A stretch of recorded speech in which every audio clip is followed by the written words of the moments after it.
মুফতি ফয়জুল করিম, PR পদ্ধতি ছাড়া রাজনৈতিক সংকট নিরসনের কোনো বিকল্প নেই। জানাবো ডক্টর ইউনূসের সফর সঙ্গী ৬ নেতা, রাজনীতিতে কিসের ইঙ্গিত? কার কাছে ৩০ আসন চাওয়া হয়েছে জানতে চায় জামায়াত। এবং সর্বশেষ জানাবো গুলশানে ফ্ল্যাট থাকলেও নেই বলে পূর্বাচলে প্লট নেন টিউলিপ। এতক্ষণ শুনছিলেন সংবাদ শিরোনাম, এবারে বিস্তারিত। তবে তার আগে অনুরোধ থাকবে আমাদের চ্যানেলটি সাবস্ক্রাইব করে বেল আইকনটি ক্লিক করুন। কার কাছে ৩০ আসন চাওয়া হয়েছে জানতে চায় জামায়াত। ৩০টি আসন না দেওয়ায় পিআর নিয়ে বিএনপির উপর চাপ সৃষ্টি করছে জামায়াত। সম্প্রতি গণমাধ্যমে প্রকাশিত বিএনপি মহাসচিব মির্জা ফখরুল ইসলাম আলমগীরের এমন একটি বক্তব্যের প্রতিবাদ জানিয়েছে জামায়াত ইসলামী।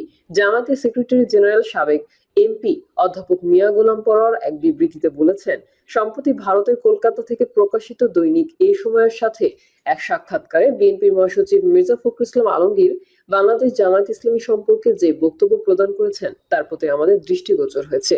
এই ধরনের সম্পূর্ণ অসত্য, অমর্যাদাকর ও প্রতিহিংসাপরায়ণ বক্তব্য মির্জা ফখরুল ইসলাম আলমগীরের মতো প্রবীণ রাজনীতিবিদ দিয়েছেন তা বিশ্বাস করতে আমাদের কষ্ট হয়। এই বক্তব্যের সাথে সত্য শিষ্টাচারের কোনো মিল নেই।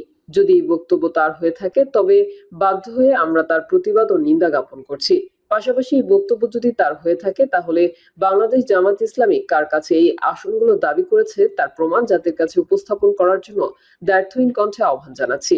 বিবৃতিতে তিনি আরো বলেন, জামায়াত ইসলামী স্বাভাবিকভাবে তার মূল নেতৃত্বের অধীনে পরিচালিত হয়। কারো কাছে আসন চাওয়ার রাজনীতির সাথে জামায়াত ইসলামের বর্তমান সময়ে দূরতম কোনো সম্পর্ক নেই।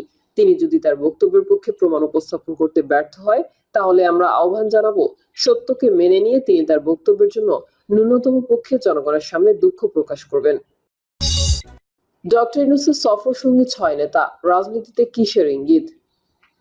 ৩টি রাজনৈতিক দলের ৬ নেতাকে নিয়ে জাতিসংঘ অধিবেশনে যোগ দিতে নিউ ইয়র্ক যাচ্ছেন প্রধান উপদেষ্টা ডক্টর মোহাম্মদ ইউনূস। এই ঘটনা রাজনৈতিক মহলে ব্যাপক আলোচনার জন্ম দিয়েছে। সাধারণের মধ্যে দেখা দিয়েছে কৌতূহল। কেন তিনি রাষ্ট্রীয় সফরে রাজনৈতিক নেতাদের সঙ্গে নিচ্ছেন তা নিয়ে চলছে নানা বিতর্ক আর বিশ্লেষণ। প্রথমবারের মতো রাজনৈতিক নেতাদের নিয়ে ডক্টর ইউনূসের এমন সফরকে বিভিন্ন আঙ্গিকে দেখার চেষ্টা করছেন রাজনৈতিক বিশ্লেষকরা। অনেকেই বলছেন বিশ্বকে ঐক্য দেখাতেই প্রধান উপদেষ্টার এমন সিদ্ধান্ত নিয়েছেন। আবার সরকার প্রধানের সঙ্গে নেতাদের এই সফরকে সরলভাবে দেখতে চান না অনেকেই। তারা মনে করেন যুক্তরাষ্ট্রের স্বার্থ সংশ্লিষ্ট কোনো বিষয়ে রাজনৈতিক নেতাদের প্রভাবিত করার মিশনও হতে পারে এই সফর। সরকারের পক্ষ থেকে বলা হচ্ছে, ভবিষ্যতে দেশ চালানোর দায়িত্ব যেহেতু রাজনীতিবিদদের হাতেই থাকবে, তাই গুরুত্বপূর্ণ আলোচনা ও সফরে রাজনৈতিক দলের প্রতিনিধিদের অন্তর্ভুক্ত করা হচ্ছে। রাজনৈতিক নেতারা বলছেন, আগে ক্ষমতাসীন দল বিদেশে সফরে গেলে নিজেদের দল বা জোটের কয়েকজন প্রতিনিধিকে সঙ্গে নিত, কিন্তু এখন তো কোনো দল ক্ষমতায় নেই, তাই এবার কিছু নির্দিষ্ট দল থেকে প্রতিনিধি নেওয়াকে অনেকেই বিশেষ কৌশল মনে করছেন। কেউ বলছেন জুলাই সনদ বাস্তবায়নে এখনো সমঝোতা হয়নি, তাই রাজনৈতিক দলগুলোর মধ্যে দূরত্ব কমানোর উদ্যোগ হিসেবেও এটি হতে পারে। আবার কেউ মনে করছেন বিশ্বকে দেখানোর জন্য যে দেশের জাতীয় ঐক্য আছে, সরকার সেই বার্তাও দিতে চাচ্ছে। আগামী ফেব্রুয়ারিতে জাতীয় নির্বাচন সম্পন্ন করার পরিকল্পনা নিয়ে এগোচ্ছে সরকার। সেই হিসেবে অন্তর্বর্তী সরকারের প্রধান হিসেবে অধ্যাপক ডক্টর মোহাম্মদ ইউনূসের জন্য এটি হতে পারে জাতিসংঘ অধিবেশনে যোগ দেওয়ার শেষ সুযোগ। তাই তিনি রাজনৈতিক দলগুলোর মধ্যে সম্পর্ক ঘনিষ্ঠ করতে চান এবং ভবিষ্যতের নেতৃত্বকে আন্তর্জাতিক অভিজ্ঞতার সঙ্গে পরিচিত করাতে চান। এই লক্ষ্যেই তিনি এবার রাজনৈতিক নেতাদের সফর সঙ্গী করেছেন। প্রধান উপদেষ্টা ডক্টর মোহাম্মদ ইউনূসের সঙ্গে যেসব রাজনৈতিক নেতা নিউ ইয়র্কে যাচ্ছেন তারা হলেন বিএনপি মহাসচিব মির্জা ফখরুল ইসলাম আলমগীর, জামায়াত ইসলামী নায়েবে আমির সৈয়দ আব্দুল্লাহ মোহাম্মদ তাহের, জাতীয় নাগরিক পার্টির সদস্য সচিব আখতার হোসেন, জ্যেষ্ঠ যুগ্ম সদস্য সচিব ডক্টর তাসনিম জারা, বিএনপি ভারপ্রাপ্ত চেয়ারম্যান তারেক রহমানের পররাষ্ট্র বিষয়ক উপদেষ্টা হুমায়ুন কবির এবং জামায়াতের সাবেক আমির মতিউর রহমান নিজামীর ছেলে ডক্টর নকিবুর রহমান তারেক। তিনি যুক্তরাষ্ট্র থেকে প্রতিনিধি দলে যোগ দেবেন। প্রধান উপদেষ্টার সঙ্গে শীর্ষ নেতাদের এই সফর নিয়ে জানতে চাইলে প্রধান উপদেষ্টা সিনিয়র সহকারী প্রেস সচিব ফয়েজ আহমেদ রোববার বাংলা নিউজকে বলেন, এবারের জাতিসংঘ সাধারণ অধিবেশনে এমন অনেক গুরুত্বপূর্ণ বিষয় আলোচনায় আসবে যার জন্য ধারাবাহিকতা জরুরি।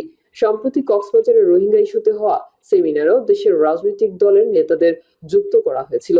যেহেতু অন্তর্বর্তী সরকার ভবিষ্যতের রাজনৈতিক দলগুলোর কাছে ক্ষমতা হস্তান্তর করবে, তাই জাতীয় ও আন্তর্জাতিক গুরুত্বপূর্ণ সব বিষয়ে তাদের সম্পৃক্ত রাখতে চায় সরকার। সফর সংক্রান্ত প্রশ্নে জামায়াতে ইসলামী সহকারী সেক্রেটারি জেনারেল এহসানুল মাহবুব জুবায়ের বাংলা নিউজকে বলেন, অন্তর্বর্তী সরকারের প্রধান উপদেষ্টা ডক্টর মোহাম্মদ ইউনূসের পক্ষ থেকে জামায়াতের নায়েবে আমির সৈয়দ আব্দুল্লাহ মোহাম্মদ তাহেরকে আমন্ত্রণ জানানো হয়েছে। যেহেতু বিএনপির নেতারাও যাচ্ছেন, তাই আমরাও একমত হয়েছি। তিনি জানান, নেতারা জাতিসংঘ অধিবেশনে অংশ নেবেন, যেখানে বিভিন্ন দেশের রাষ্ট্রনেতারা উপস্থিত থাকবেন এবং যুক্তরাষ্ট্রে থাকা বাংলাদেশি কমিউনিটির সঙ্গেও মত বিনিময় করবেন। স্বাভাবিকভাবেই সেখানে বাংলাদেশের রাজনৈতিক বিষয় নিয়েও আলোচনা হবে। জুবায়ের মতে, বাংলাদেশের ইতিহাসে এটি একটি তাৎপর্যপূর্ণ ঘটনা, কারণ সরকারের প্রধান নির্বাহী প্রথমবারের মতো রাজনৈতিক দলের গুরুত্বপূর্ণ নেতাদের আমন্ত্রণ জানিয়েছেন।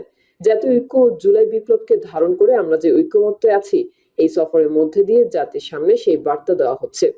বাসদের সাধারণ সম্পাদক বজলুর রশিদ ফিরোজ এই ব্যাপারে বলেন, অতীতে ক্ষমতাসীন দল বিদেশ সফরে গেলে তাদের দলের প্রতিনিধি বা জোটের নেতাদের নেওয়া হতো, কিন্তু এখন কোনো নির্দিষ্ট দল ক্ষমতায় নেই। যারা অন্তর্বর্তী সরকার চালাচ্ছেন তারা সবাই সরকার, সবার সরকার, তাই তারা এমন নেতাদের নিচ্ছেন যাদের নিয়ে গেলে কেউ আপত্তি করবে না।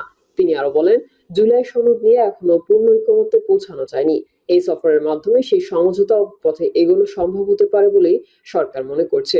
পাশাপাশি বহির্বিশ্বকে দেখানো হতে পারে যে দেশে জাতীয় ঐক্য রয়েছে। সরকারের ধারণা, এই সফর হয়তো দেশের সংকট থেকে উত্তরণের একটি সুযোগ তৈরি করতে পারে। তবে প্রধান উপদেষ্টা সফরে 6 নেতাকে নিয়ে যাওয়ার বিষয়টিকে গুরুত্বপূর্ণ বলে মনে করে না বাংলাদেশ জাসদের সভাপতি শরীফ নুরুল আম্বিয়া। তিনি বাংলা নিউজকে বলেন, এক দলের এখনো নিবন্ধন সম্পূর্ণ হয়নি, আরো অনেক রাজনৈতিক দল আছে, তাদের কাউকেই নেওয়া হয়নি। তাছাড়া এই ধরনের সফর রাষ্ট্রের বাড়তি খরচ তৈরি করে, যা মোটেই কাম্য নয়। অন্তর্বর্তী সরকারের মূল কাজ হচ্ছে দ্রুত নির্বাচন দিয়ে বিদায় নেওয়া। তাই এই সফরে কোন কোন দলের নেতাকে নেওয়া হচ্ছে আমরা সেটিকে তেমন গুরুত্বপূর্ণ মনে করছি না। সবার সঙ্গে আলোচনা না করে প্রতিনিধি নির্বাচিত করায় জাসদ বিষয়টিকে একপাক্ষিক বলে মনে করছে। বাংলাদেশ জাসদের সাধারণ সম্পাদক নাজমুল হক প্রধান জানান, বিষয়টিকে তারা ইতিবাচকভাবে দেখছেন না। তার মতে, এই উদ্যোগে মনে হচ্ছে যেন সরকার প্রমাণ করতে চাইছে যে এই নির্বাচিত কয়েকটি দলই ভবিষ্যতে ক্ষমতার অংশীদার হবে, তাই তাদেরই রাষ্ট্রীয় সফরে নেওয়া হচ্ছে। এতে বিষয়টি একপাক্ষিক হয়ে গেছে। এমন সফরের জন্য সবার সঙ্গে আলোচনা করে মতামতের ভিত্তিতে সিদ্ধান্ত নেওয়া যেত।